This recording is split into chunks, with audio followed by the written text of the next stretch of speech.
కొత్త cell phone వచ్చిన కొత్తలో, చాలామంది వాట్సాప్ వచ్చిన కొత్తలో, తర్వాత ఇన్స్టాగ్రామ్ వచ్చిన, టిక్ టాక్ అయితే అత్యంత భయంకరమైంది. దానివల్ల కొన్ని కాపురాలు కూలిపోయినాయి, కొన్ని జంటలు విడిపోయినాయి, కొన్ని సంబంధాలే తెగిపోయినాయి. అసలు భార్యాభర్తల మధ్య ఎన్ని తగాదాలు వచ్చినాయో, అది ఉన్నంతసేపు, టిక్ టాక్ ఉన్నంతసేపు నా మనసులో రోజు ప్రామిస్ దాన్ని తిట్టుకున్నట్టు భూమి మీద ఎవరిని తిట్టలేదు ఇప్పుడు.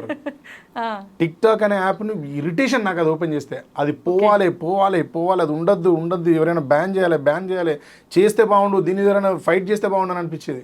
మస్తు హ్యాపీ ఫీల్ అయి ఉంటారు సార్ మీరు. ఫీల్ అవ్వడం ఏందండి, పాటే రాసిన నేను కరోనా టైంలో. కరోనా వచ్చింది, కరోనాలో కూడా వీడియోలు చేస్తున్నారు టిక్ టాక్లో. కరోనాలో ఎంత కామెడీ చూడండి. బ్రతుకుందో బ్రతకదో ప్రపంచం గ్యారంటీ లేని ఫైనల్ జోన్లో ఉన్నాం మనం, డేంజర్ కాల్లో, ఫైనల్ కాల్లో ఉన్నాం. అక్కడ కూడా కరోనా మీద కామెడీ చేస్తూ జోకులు చేస్తూ పెట్టినారు. ఇంకా చాలామంది చాలా రకాలుగా పెడుతుంటే చూసి నాకు ఇరిటేషన్ వచ్చి, ఆ పాట కరోనా మీద రాయాలని వచ్చినప్పుడు టిక్ టాక్ కూడా రాసిన. అది ఎక్కడ పుట్టింది అని చెక్ చేసిన ఒకరోజు కూర్చొని గూగుల్లో. అది చైనాలో పుట్టింది. కరోనా ఎక్కడ పుట్టింది? చైనాలో పుట్టింది. ఓకే, ఆ రెండు విషయాలని, చైనా మీద కరోనా మీద ఉన్న కోపాన్ని, ఆ రెండింటితో పాటు నాకు ఎప్పటి నుంచో రగులుతున్న టిక్ టాక్ కోపాన్ని అక్కడ మంట పెట్టి వదిలిపెట్టినాయి. మొత్తం చూపించేశారు. కరోనా నుండి బయటపడితే, బతికి బట్ట కడితే, ఈ కష్టకాలాన్ని ఎదుర్కొని మనం బతికి ఉంటే, నేను చెప్పింది చెయ్యాలే మన దేశము, లేదంటే తప్పదయ విధ్వంసము. ఇది పల్లవి. ఒక చరణంలో చెప్తా, లోకాన్ని చైనా లోబరుచుకుంటూ పుట్టినోడికి ఆట బొమ్మలిచ్చింది, ప్రతి ఒక్కరికి సెల్లు ఫోను ఇచ్చింది, ఉద్యోగికేమో కంప్యూటర్ ఇచ్చింది, ఇంతమందికి ఇన్నిచ్చి ఆడవారికి స్పెషల్ టిక్ టాకు ఇచ్చి, లేపింది చైనా జగమంతా పిచ్చి, కరోనా నుండి బయటపడితే బతికి బట్ట కడితే అని చెప్పిన. ఆడ నాకు ఆ సందర్భం కుదిరింది, చెప్పాలనిపించి చెప్పిన. నరేంద్ర మోడీ గారు నేనేదో వెళ్ళి ఆయన దగ్గర ప్రాధేయపడి, సార్ దీన్ని బంద్ చేయండి సార్ అని నేను మొరపెడితే విని చేసినట్టుగా చైనా వస్తువుల్ని బ్యాన్ చేయడంతో పాటు ఆ యాప్ని ఫస్ట్ బ్యాన్ చేసిండని ఆ రోజు ఫుల్ సెలబ్రేషన్ చేసిన. మ్యారేజ్ డేనో బర్త్డేనో చేసినట్టుగా టిక్ టాక్ బ్యాన్ రోజు అది బ్యాన్ చేయాలన్న రోజు అమ్మా మామూలుగా సంతోషపడలేదు నేను. దానివల్ల మర్యాద అనేది మొత్తమే పోయిందండి. భార్యాభర్తల మధ్య, తండ్రి కూతుళ్ళ మధ్య, అన్నదమ్ముల మధ్య, అక్కా చెల్లెల మధ్య శరీరాన్ని ఎటంటే అటు ప్రదర్శించే స్థాయికి వచ్చినారు కొందరు. అది నన్ను బాగా ఆలోచింపజేసింది, బాగా బాధ పెట్టింది నన్ను. అది ఇండియన్ విమెన్ అట్లా ఊహించుకోలేం మేడం. అట్లా ఊహించుకోలేం. అది ఎందుకో నాకు అది బాగా నన్ను బాధించింది, కానీ దానికి ఫుల్ స్టాప్ వచ్చింది. అట్లా నాకు కొన్ని ఉన్నాయట్లో ఏదో అప్పుడు తోచినట్టు రాసిన. నిజంగా సూపర్ సార్. ఆ టైంలో కూడా మీరు దానికి చెలించి అట్లా రాయటం అనేది నిజంగా గ్రేట్. దాంట్లో చాలా విషయాలు ప్రస్తావించిన పాటలో, వినాశనాలన్నీ మేడు ఇని చైనా, చైనాకు రెండవ పేరే కరోనా, కరోనా నుండి బయటపడితే అని. ఈ అట్మాస్ఫియర్ మొత్తం రాసిన దాంట్లో. వేసేటి స్విచ్, వెలిగేటి లైటు, తిరిగేటి ఫ్యాను, ఒరిగేటి సోఫా, చూస్తున్న టీవీ, కూర్చున్న మంచం, తింటున్న కంచం, ఇల్లంతా వ్యాపించి ఉన్నది చైనా, సిగ్గుంటే కొనవద్దు ఇక మీదటైనా.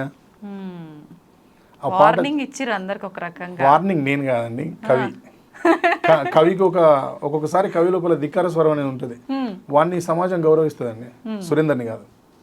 సురేందర్ చెప్పలేదు అది, నా లోపల ఉన్న కవి ఈ సమాజంతో 20 సంవత్సరాలుగా సంబంధం కలిగి ఉన్న కవి చెప్పిండు.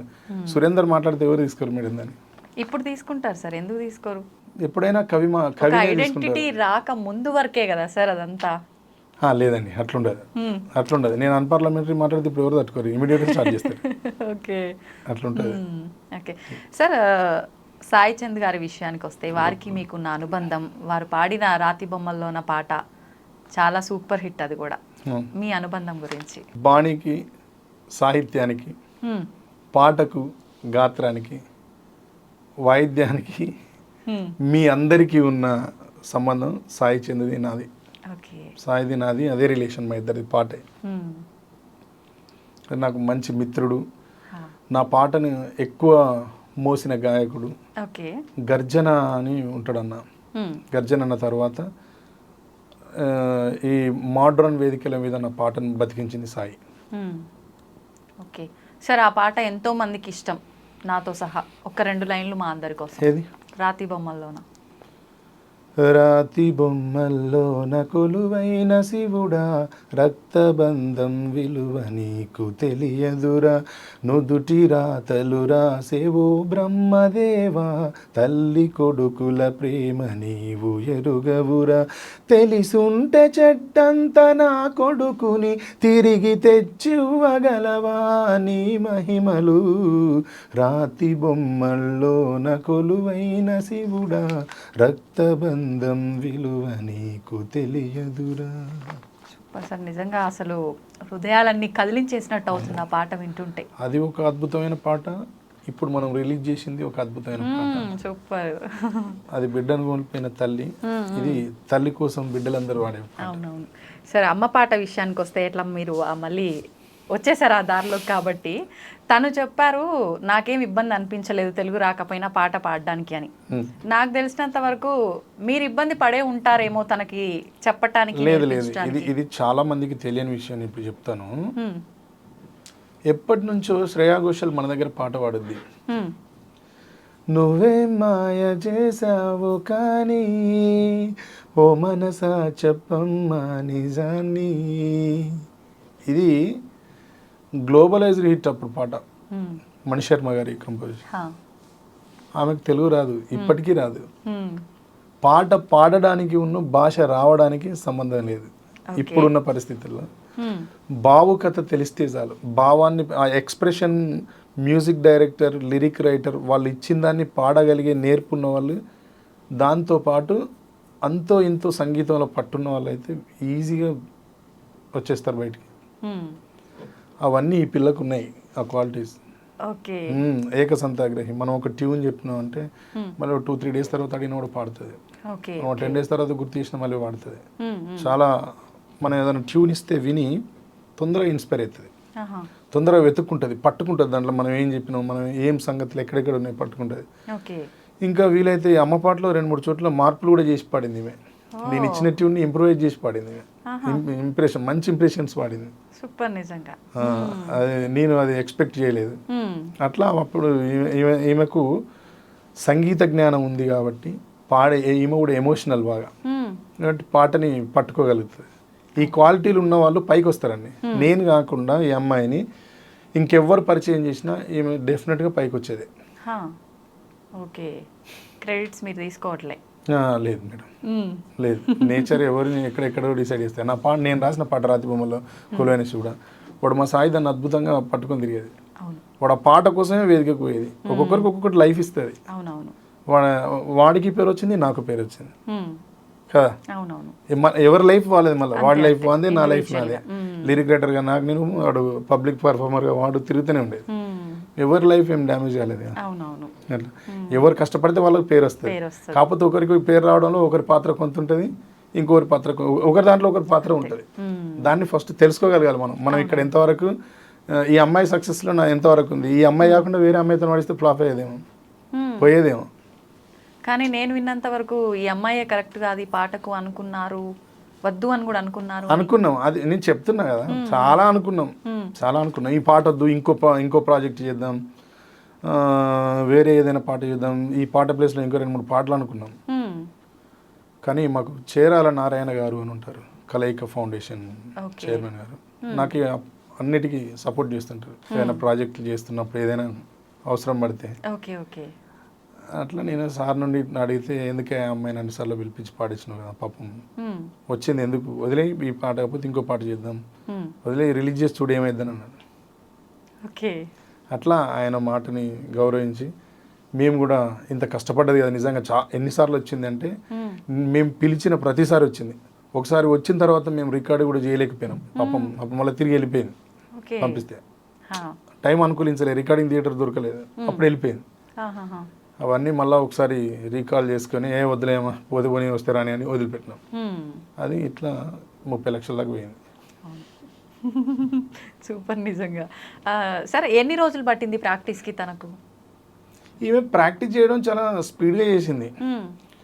అక్కడక్కడ చిన్న చిన్న మన ఎక్స్ప్రెషన్స్ ఉంటాయి కదా, వాటి కోసం కొంచెం టైం తీసుకొని ఈమె నన్ను వదిలేండి సార్ ఒక 1 month నేను ప్రాక్టీస్ చేసుకొని వస్తా బాగా అంటే ఇడిచిపెట్టినాం. ఓకే. 1 month ప్రాక్టీస్ చేసుకొని వచ్చి పాడిందంటే ఫైనల్. మ్మ్. ఆ తర్వాత మేము కంపోజిషన్లో చేంజెస్ చేసినాం. మ్యూజిక్లో ఆ ట్రాక్లో అరేంజ్మెంట్స్ కొన్ని అక్కడక్కడ ఇన్స్ట్రుమెంట్స్ మార్చడం, ఒకసారి ఒక ఇన్స్ట్రుమెంట్ మీద పోదాం అనుకొని చేసినాం, తర్వాత ఇది వద్దు అనుకున్నాం, అట్లా చేసినాం. మ్మ్. అంటే మేము చేంజెస్ చేసినాం కానీ ఏం చేయలేదు, వచ్చింది ఒకసారి పాడిపోయింది. మ్మ్. ఓకే, మిగతా రిస్క్ అంతా మీరే తీసుకున్నారు, పాట మాత్రం తనకు వదిలేశారు, తను చూసుకుంది ఇంకా. వదిలేస్తాం. ఓకే. అయితే మిగతా లాంగ్వేజ్లో కూడా రిలీజ్ చేస్తున్నాము అని చెప్పారు కదా సార్, ఎప్పుడు ఎక్స్పెక్ట్ చేయొచ్చు, ఎప్పుడు రిలీజ్ అవుతాయి? ఈ వీక్ అంతా ఉండట్లేదు నేను ఇక్కడ, బయటకు వెళ్తున్నా. ఓకే. నెక్స్ట్ వీక్లో చేసేస్తామని. ఇప్పుడు కన్నడలో గ్లింప్స్ వదిలేస్తాం. ఆయన వరదరాజు గారితో మాట్లాడాలి, ఈరోజు నైట్ మాట్లాడతా. ఓకే. నెక్స్ట్ ఈ 2-3 డేస్లో అక్కడ గ్లింప్స్ వదులుతాం. దాని కల్చర్ని చూసి దాని రీచింగ్ చూసి నెక్స్ట్ పార్ట్ ఏ డేట్కి వదులుదామని డిసైడ్ చేస్తాం. ముంబైలో అయితే హిందీ అయితే అక్కడ ఈమెకు చాలా మంచి ఫాలోయింగ్ ఉంటుంది. ఓకే. ముంబైలో వీళ్ళ ఫాదర్ కూడా చాలా మంచి ఫాలోయింగ్ ఉంటుంది అక్కడ. ఓకే. మా నారాయణ గారు ఉన్నారు కదా, కలయిక ఫౌండేషన్, ఆయనకు కూడా అక్కడ తెలుగు కమ్యూనిటీ చాలా గ్రిప్ ఉంటుంది. ఓకే. అట్లా మా సార్తో ఒకసారి మాట్లాడి ముంబైలో చిన్న మీటింగ్ అరేంజ్ చేసి, చిన్న ఫంక్షన్ లాగా అరేంజ్ చేసి ఈవెన్ అక్కడ ప్రమోట్ చేయడం కోసం ఒక చిన్న వీడియో, ఒక చిన్న మీటింగ్ ఏర్పాటు చేసి అక్కడ రిలీజ్ చేసేస్తాం. ఓకే. అట్లా ఇదంతా ఒక 10 days టైంలో అన్నీ వదిలేస్తా పాటల్ని. అన్నీ ఒకేసారి వస్తాయా సార్? అంటే 2-3 days గ్యాప్లో అన్నీ వస్తాయండి ఒకసారి. ఇప్పటి వరకు అన్ని 5 లాంగ్వేజెస్లో అయిపోయినాయా sir? 4 languages complete done. Okay. ఒకటే లాంగ్వేజ్ ఉంది, అది మలయాళం. ఎందుకని ఆగిపోయింది అది? అది అప్పుడు అనుకోలేదు మేము, 4 భాషలు చాలనుకున్నాం. ఓకే. ఇప్పుడు రీచ్ అయింది కదా, ఇక్కడ రీచ్ అయిందంటే ఆటోమేటిక్గా వెళ్తుందండి. ఇక్కడ అదేదో హోప్ వచ్చింది, ఎందుకంటే రాసిన లిరిక్ రైటర్స్ అంతా అక్కడ నాకు పాట రాసిన వాళ్ళంతా ఇక్కడ మనకెంత పేరుందో, మనకెంత పీపుల్తో రిలేషన్ ఉందో, వాళ్ళకు కూడా వాళ్ళ లాంగ్వేజ్లో అంత రిలేషన్ ఉందండి. కాబట్టి ఇప్పుడు మనం చేస్తే వాళ్ళు కూడా ఉపయోగపడతారు అక్కడ. ఓకే. తెలుగులో వచ్చినంత ఆదరణ మిగతా లాంగ్వేజ్లో కూడా వస్తుంది అని అనుకుంటున్నారా సార్? ఇంత రాకపోవచ్చు అండి, చెప్పలేం. ఇది కూడా మనం ఎక్స్పెక్ట్ చెయ్యంది జరిగింది కదా, అది కూడా చెప్పలేం. మాకు అక్కడ కూడా ఏం పెద్ద అద్భుతం జరుగుతాను కాదు, అక్కడ కూడా కొంత రీచింగ్ వస్తుంది, ఈమెకు పేరు వస్తుంది, ఈమె ఫేస్ రిజిస్టర్ అయింది. అవునవును, మనకు అది చాలు. అత్యాశ ఎందుకండి, ఇక్కడ మన మదర్ టంగ్ లో చాలా అవునవును కంఫర్ట్ జోన్ లో ఉన్నాం, మనల్ని చాలా ఆదరించిండ్రు, చాలా గుర్తించారు, మా శ్రమని అందరు ప్రేమిస్తాను. ఇది చాలండి, ఇంతకంటే పెద్ద దురాశ ఏమీ లేదు. కానీ మార్కెట్ అక్కడ దాకా ఉంది కదా, అవకాశం ఉంది కదా, అవకాశం ఉన్నప్పుడు అంత దూరం నడవగలగాలి. మనకు అంత ఓపిక ఉంది కదా, చేద్దాం. అట్లా